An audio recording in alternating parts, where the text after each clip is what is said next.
नमस्कार दोस्तों, आज ऐसे एक नई वीडियो के साथ में जैन सर लॉ क्लासेस के अंदर एक नया केस 2022 का हमारा सुप्रीम कोर्ट का लैंडमार्क केस मैं आपको डिस्कस करने जा रहा हूं, जो आपको बहुत ही ज्यादा एक नई क्लैरिटी जरूर देगा। तो इसके अंदर आपको यह समझना पड़ेगा, आपको पता होगा डिस्ट्रिक्ट जज यहां पे अपॉइंटमेंट्स होते हैं। तो डिस्ट्रिक्ट जज का एक हमारा आर्टिकल होता है हमारे इंडियन कॉन्स्टिट्यूशन के अंदर। कितने लोग ये आर्टिकल नंबर जानते हैं? अभी वीडियो को पॉज करके मुझे कमेंट बॉक्स के अंदर जरूर बताइएगा। हालांकि मैं बता देता हूं, आर्टिकल नंबर 233 हमारा अपॉइंटमेंट ऑफ द डिस्ट्रिक्ट जजेस के बारे में बात करता है, जिसमें दो क्लॉजेस बता रखे हैं। पहला बात यह करता है कि भाई अगर किसी को भी अपना डिस्ट्रिक्ट जज बनना है ना, भाई बहुत आराम से बन सकता है। डिस्ट्रिक्ट जज जो है अपॉइंट करा जाता है वो गवर्नर के द्वारा, लेकिन गवर्नर साहब को भी कंसल्टेशन लेनी पड़ेगी। किसकी? हाई कोर्ट की। तो हाई कोर्ट के साथ अपना मेली भगत करके बातचीत करके कि हाँ यार हम एक्स नाम के व्यक्ति को डिस्ट्रिक्ट जज बनाना चाहते हैं तो हम बना दे। तो इसके अंदर जो है यहाँ पे क्लैरिफिकेशन देना, गवर्नर का कंसल्टेशन हाई कोर्ट के साथ में होना जरूरी है डिस्ट्रिक्ट जज को अपॉइंट करने के लिए। अब आपको पता होगा ना डिस्ट्रिक्ट जज होते कौन है यार? आपको पता है एक कोर्ट ऑफ सेशन होता है। कोर्ट ऑफ सेशन के अंदर सबसे बड़े जज साहब को कौन होते हैं?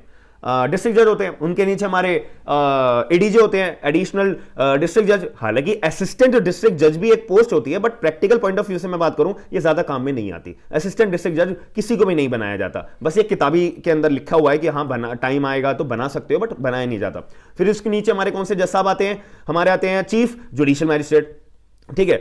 फिर इसके नीचे कौन आते हैं? Additional chief judicial magistrate. फिर इसके नीचे कौन आते हैं? Judicial magistrate first class. फिर इसके नीचे कौन आते हैं? Judicial magistrate second class. बस ये हमारा एक स्ट्रक्चर होता है, ठीक है। तो यहां पे हमारे को अब मुद्दे की बात करनी है article number 233 of the Indian constitution, जहां पे अपॉइंटमेंट ऑफ डिस्ट्रिक्ट जज की बात करी हुई है। अब सेकंड क्लॉज में सबसे ज्यादा दिक्कत है। इसी के ऊपर जो है अभी 2022 में सुप्रीम कोर्ट ने अपने एक लैंडमार्क जजमेंट में एक क्लैरिटी जो है सारे लोगों को बताई है। क्या? सेकंड क्लॉज में केवल इतनी सी बात लिखी हुई है कि भाई अगर किसी को डिस्ट्रिक्ट जज बनना है तो उसकी जो एलिजिबिलिटी है वो डिफाइन करती है कि भाई 7 साल का प्रैक्टिसिंग एडवोकेट का एक्सपीरियंस अगर आपके पास है ना तो भाई आप डिस्ट्रिक्ट जज बन सकते हो। बात खत्म करो। यहां पे किसी भी तरह की एज लिमिट की बात नहीं करिए कि भाई मिनिमम आपकी एज जो है 35 इयर्स होनी चाहिए, ठीक है। तो यहां पे अब एक डाउट यहां पे सुप्रीम कोर्ट ऑफ इंडिया के अंदर डाला था कि जज साहब एक बात बताओ, जब संविधान ने ये एज लिमिट के बारे में क्लैरिटी नहीं दी गई है तो यहां पे डिस्ट्रिक्ट जज का जब एग्जाम आता है, एडीजे का एग्जाम होता है ना, आपको पता होगा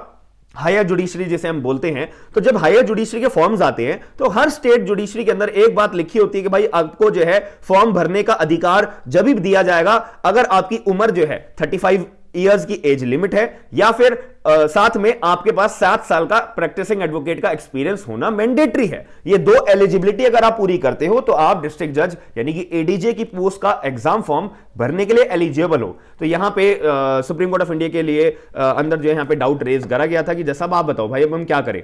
यहां पे जो है पहले तो भाई हमारा संविधान बड़ा है या फिर ये जो हाई कोर्ट के द्वारा जो ये एलिजिबिलिटी रेज करी गई है ये बड़ी है। तो हम संविधान को बड़ा माने या हाई कोर्ट के एलिजिबिलिटी को बड़ा माने? तो यहां पे कंफ्यूजन आई थी। तो केस का नाम आप लोग नोट डाउन कर सकते हैं, high court of Delhi versus Devina Sharma 2022 supreme court का ये केस है। मैं स्क्रीन के ऊपर भी आपको शो हो जाएगा। तो यहां पे अब ये क्वेरी रेज हुई थी। अब यार ऑब्वियसली मेरे हिसाब से तो ये बिल्कुल जेन्युइन मुद्दा है। तो यहां पे सुप्रीम कोर्ट ने, मैं क्लियर तौर पे आपको बता दूं, क्या बोला कि डिस्ट्रिक्ट जज का जो सिलेक्शन है उसमें जो 35 इयर्स की एज लिमिट सेट करी गई है, हाई कोर्ट्स के द्वारा प्रिस्क्राइब करी गई है, वो हमारे article number 233 of the Indian constitution के अगेंस्ट में नहीं है। याद रखना। तो इन जज साहब, इस पर्टिकुलर केस के अंदर कौन कौन से जज साहब इन्वॉल्व थे?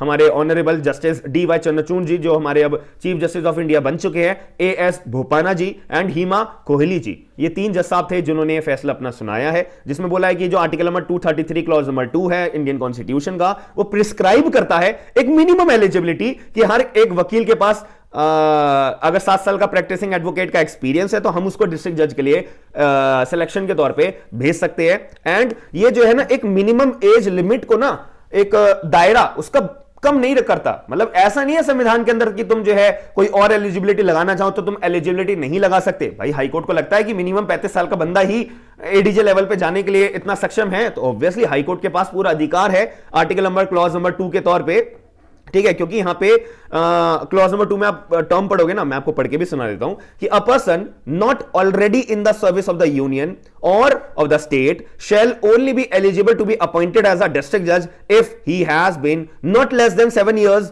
As an advocate or a pleader. And word use करा यहां पे, एंड बाद में, and is recommended by the high court for appointment. यहां पे बात लिखी हुई है कि भाई 7 साल का प्रैक्टिसिंग एडवोकेट होना चाहिए, साथ में हाई कोर्ट के द्वारा भी अपॉइंट वो होना चाहिए। ऐसा नहीं है कि अगर आप अगर एक एडवोकेट हो और आपके पास 7 साल का प्रैक्टिसिंग एडवोकेट है तो आप भाई जाओ अपना फॉर्म भर सकते हो। सॉरी, यहां पे हाई कोर्ट का अपॉइंटमेंट होना बहुत जरूरी है। अब ये अपॉइंटमेंट में हाई कोर्ट किस किस व्यक्ति को अपॉइंट करेगा, किस किस व्यक्ति को अपॉइंट नहीं करेगा, that is the duty of the high court. मान लेते मैं हाई कोर्ट हूं, तो मैं जो है मेरे को अथॉरिटी मिली हुई है कि भाई आपको इन 10 बंदों में से सेलेक्ट करना है किसी भी व्यक्ति को डिस्ट्रिक्ट जज बनाने के लिए। अब मेरी मर्जी ना कि मैं क्या एलिजिबिलिटी लगाऊं, क्या एलिजिबिलिटी ना लगाऊं। संविधान ने मुझे एक एलिजिबिलिटी को फॉलो करने के लिए तो बोला है कि भाई 7 साल का, इन 10 बंदों के पास 7 साल का एक्सपीरियंस होना चाहिए एज एन एडवोकेट का, प्रैक्टिसिंग एडवोकेट का। ठीक है जी, मैं ये चीज को फॉलो करूंगा। दूसरी बात, अब जो एलिजिबिलिटी मुझे लगानी है वो मेरी मर्जी, क्योंकि संविधान ने मुझे बोला है कि मेरे रिकमेंड के बाद ही डिस्ट्रिक्ट जज बनाया जाएगा। तो इसीलिए सुप्रीम कोर्ट ऑफ इंडिया ने भी ये पॉइंट को क्लैरिफाई करते हुए सारे डाउट्स क्लियर कर दिए कि भाई अगर 35 ईयर्स की मिनिमम एज लिमिट प्रिस्क्राइब करी गई है हाई कोर्ट के द्वारा, तो वो article number 233 clause number 2 of the Indian constitution के अगेंस्ट में नहीं होगी। केस का नाम है high court of Delhi versus Devina Sharma 2022 supreme court. याद रखिएगा, वीडियो इंफॉर्मेटिव लगी है, एक नया डाउट आपका क्लियर हुआ है, तो मुझे कमेंट बॉक्स के अंदर अपना पॉइंट ऑफ व्यू जरूर बताइएगा कि मेरा जो नया चैनल है जैन सर लॉ क्लासेस के अंदर आपको ये जो इंफॉर्मेटिव वीडियोस मैं प्रोवाइड कराने की पूरी कोशिश कर रहा हूं, आपको मजा आ रहा है, नई नई चीजें सीखने को मिल रही हैं या नहीं मिल रही हैं। प्लीज आपका पॉइंट ऑफ व्यू मेरे लिए बहुत ही ज्यादा प्रीशियस है, तो प्लीज आप लोग कमेंट बॉक्स के अंदर अपना पॉइंट ऑफ व्यू जरूर बताइएगा। और भाई जितने भी लोग देखते हो ना, तो प्लीज वीडियो को लाइक जरूर कर दिया करो, उससे आपका भी मोटिवेशन बना रहता है, साथ साथ यार मेरा भी बहुत ज्यादा बना रहता है। प्लीज आप लोग मेरे वीडियो को शेयर जरूर करिएगा और वीडियो को लाइक जरूर करिएगा। हम मिलते हैं नेक्स्ट वीडियो के अंदर। थैंक यू, धन्यवाद।